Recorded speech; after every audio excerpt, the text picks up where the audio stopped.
And the theme that we're working on is social media.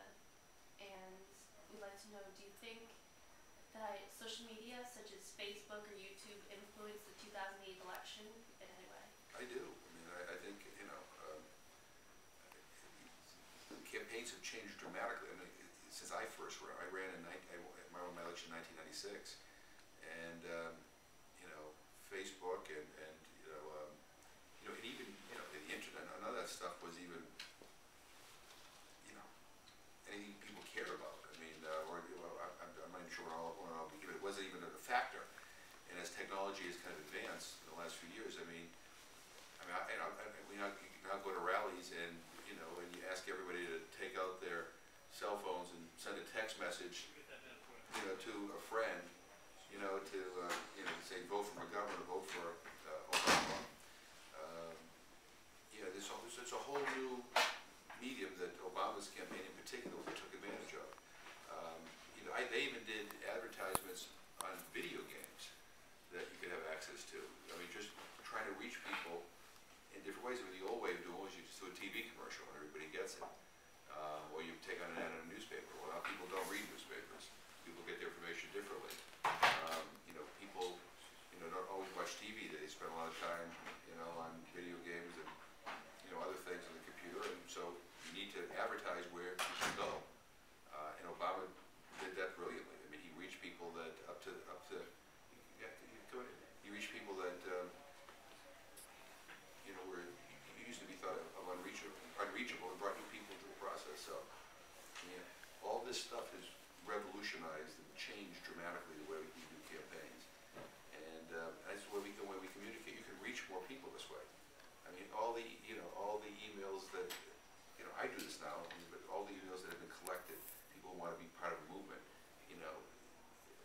I can just type in something and say, we're going to do this, and you all of a sudden have access to millions of people who, want to help them fight for good causes. So I think, I think it's very, very, very different.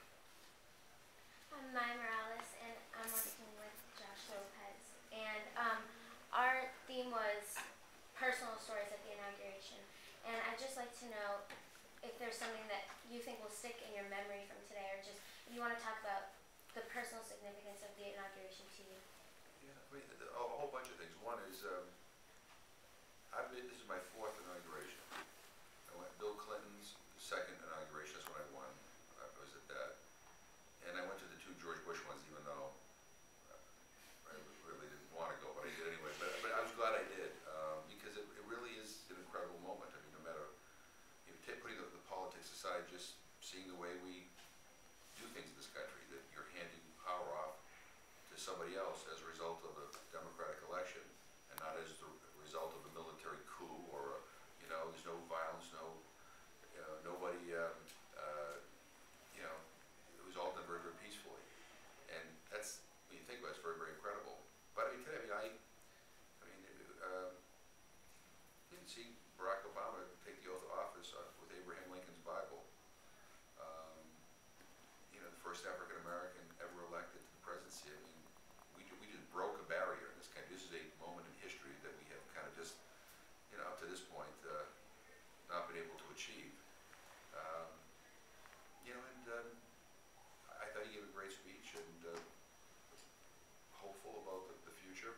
And also, their kids are exactly the same age as our kids. Right. So I see watching his two kids kind of play around and joke with each other while all that was going on. And I also, Hillary's a good friend of mine, and this is kind of a bittersweet moment for her. And so I was sitting like from here to near the door where Bill and Hillary were sitting, and he held on to her tightly, and when Obama was being sworn in, and gave kind of a squeeze. So I mean, you just kind of wonder what's going through their minds, and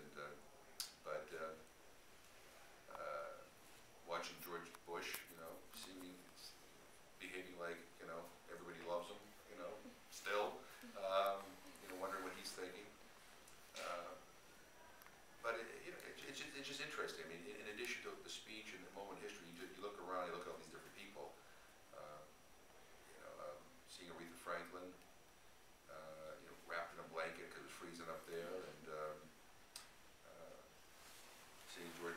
with Jimmy Carter, and just, you know, being there with all my colleagues in the House and in the Senate. Ted Kennedy looking great. I talked to Ted Kennedy briefly, and you know, strong, and you know, they're excited about what. He just got taken away. Yeah. They're in like a seizure. Tim and Bird did too. Yeah, seven, it was just posted 7 minutes ago. Well, We talk about getting your news from the internet, you know, Yeah. turn around. well, you know, he looked good when I talked to him, so I must have brought him strength and energy, and but you know, it's you know, and the people, you know, I said to all my colleagues, I mean, you know, we all need to make sure we have to, you know, Obama's, we you know, we're an equal branch of government here, and we have to, you know, all this change we talk about, we have to pass, we have to write these bills and pass them here, and make sure that they actually become law so that he can sign them. This economic recovery package, I mean, we have to do it here, and then give it to him to sign. And so we have a lot of work to do with it. It's not just counting on him to do everything. You know, we have to